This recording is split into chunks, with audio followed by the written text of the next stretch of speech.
On s'aperçoit que finalement, moi je connais bien votre métier, que c'est pas la question c'est pas de savoir ce que le CAC va faire cette année. C'est plutôt de se connaître bien, connaître son niveau de risque et de faire son allocation en fonction de ça, c'est ça ou pas, ou je me trompe? Bien sûr, il y a vraiment deux niveaux lorsqu'on réfléchit à l'allocation de ces placements. Et le premier niveau, c'est déjà de définir quel type d'enveloppe on va choisir. Moi, j'ai 3 idées pour 2013 en termes de recommandations. La première idée, c'est privilégier les enveloppes de capitalisation, assurance vie ou PEA, qui permettent de limiter fortement l'imposition et même d'annuler l'imposition tant qu'on ne retire pas d'argent de ces enveloppes.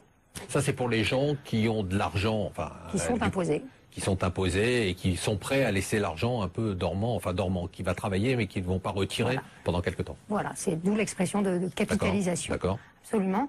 Et c'est vrai que tous les super livrets, les comptes à terme et même les comptes titres, pour les personnes qui payent un peu d'impôts, je crois que c'est vraiment des enveloppes à éviter complètement en 2013. Donc ça, c'est le premier point.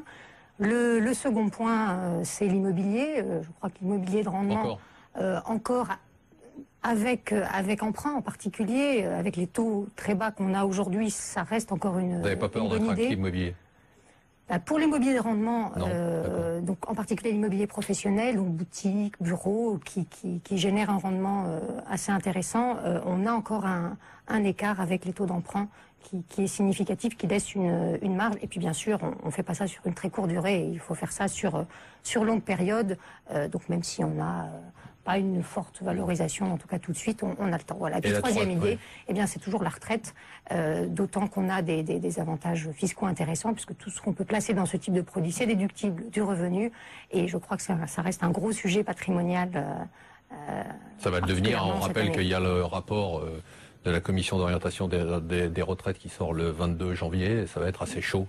Pascal Bossan conseil, et bien sûr Florentine qui va revenir pour le mot de la semaine et pour nous répondre à toutes les questions. Alors, je voudrais revenir quand même, parce qu'on a parlé tout à l'heure dans la partie précédente de où investir en 2013. Ce qui m'a frappé, c'est que quelque part, ça fait 4-5 ans qu'on dit livret A, il faut rien faire, il faut rester aux abris, et finalement on n'a pas eu tort. Hein. Et là, vous dites, Pascal Bossan, il faut repartir, il faut prendre un peu de risque.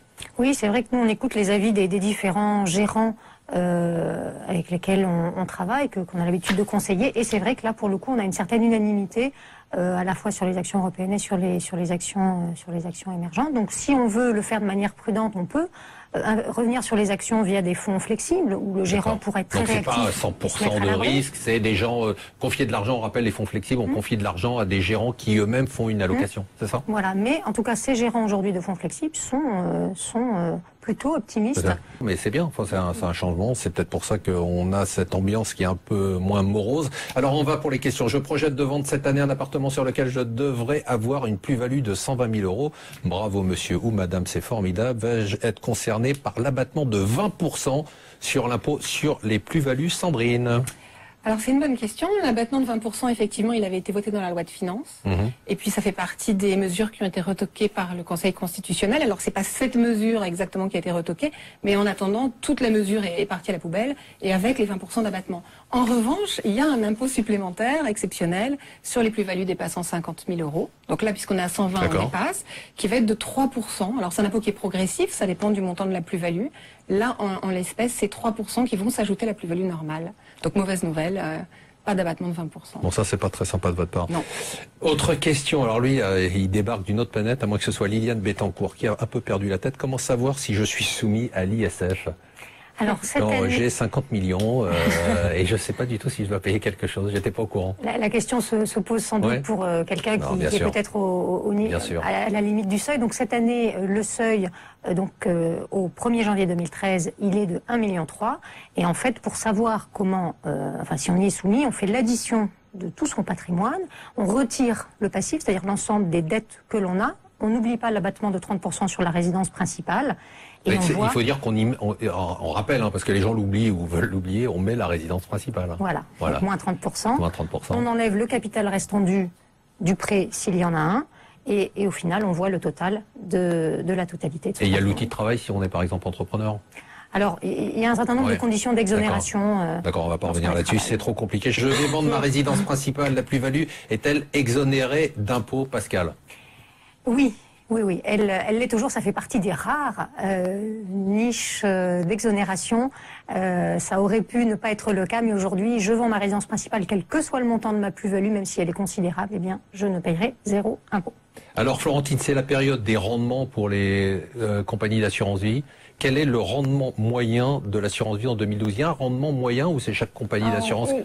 Alors c'est plus par assurance. On ne connaît pas encore le rendement moyen des contrats d'assurance vie puisque la plupart des compagnies d'assurance n'ont pas encore dévoilé leur taux. Elles devraient le faire à partir de la deuxième quinzaine de janvier. Ce qu'on sait en revanche, eh bien, c'est que les taux devraient s'inscrire une nouvelle fois en baisse, notamment avec la baisse des taux d'État français, mais qu'ils resteront quand même en moyenne supérieurs à d'autres placements comme le livret A. On s'attend par exemple à 2,7% chez CNP Assurance, 3,3% à peu près chez Apicil et 3,37% chez Generali. Pascal, qu'est-ce qui explique cette différence-là? Parce que c'est quand même important, hein, les différences de taux, visiblement, entre les différentes compagnies d'assurance, alors qu'on a l'impression que c'est un peu le même produit, une sorte de produit sans risque, le fonds en euros, et on nous dit, bah tiens, il y en a un c'est 2,7%, l'autre c'est 3,7%. Est-ce qu'ils font un peu ce qu'ils veulent dans ça? Alors, il y a plusieurs choses. D'abord, il y a de l'ancienneté du fonds en euros. Celui qui va avoir des obligations anciennes avec des rendements un peu plus élevés, c'est une des explications. Deuxièmement, on peut avoir des fonds en euros qui mettent plus ou moins d'obligations d'entreprise ou d'immobilier ou d'actions. Donc on peut avoir des répartitions quand même relativement différentes entre les compagnies d'assurance. Et puis la gestion des réserves. Donc les compagnies d'assurance peuvent mettre donc, plus ou moins de réserves. Donc il y a des grosses différences, donc il faut bien choisir, quoi. Ah oui, oui, il ne faut pas se dire je prends un fonds en euros et finalement j'aurai toujours la même chose. Oui, absolument. Alors, une des solutions, Marc, ça peut être aussi à la base d'avoir déjà 2 ou 3 contrats pour essayer de piloter et choisir les meilleurs fonds. J'ai un patrimoine supérieur au seuil de l'ISF, comment dois-je procéder pour le déclarer? Vous êtes la spécialiste de l'ISF, Pascal? Alors, ce à quoi il faut faire attention, c'est qu'il ne faut pas attendre que le formulaire arrive chez nous. En fait, c'est vraiment une démarche absolument spontanée de la part du contribuable. Et donc, il faut se manifester pour déclarer. Donc, on fait la photographie de son patrimoine au 1er janvier. Depuis l'année dernière, en fait, lorsqu'on a un patrimoine inférieur à 3 millions, donc compris entre 1,3 million et 3 millions, la déclaration ISF est intégrée dans le formulaire de la déclaration d'impôt sur le revenu. Donc, il ne faut pas oublier, lorsqu'on fait sa déclaration d'impôt sur le revenu, si on est soumis à l'ISF, de rajouter ce paragraphe sur l'ISF. Pascal, merci d'être venu. Pascal Bossan Conseil, vous reviendrez aussi? Avec plaisir. C'est vraiment sympa. Florentine, vous reviendrez ou pas? Je sais pas. Vous allez réfléchir. Bon, en tout cas, nous, on se retrouve la semaine prochaine. On va faire une spéciale fonds en euros, tiens. C'est une bonne idée, ça.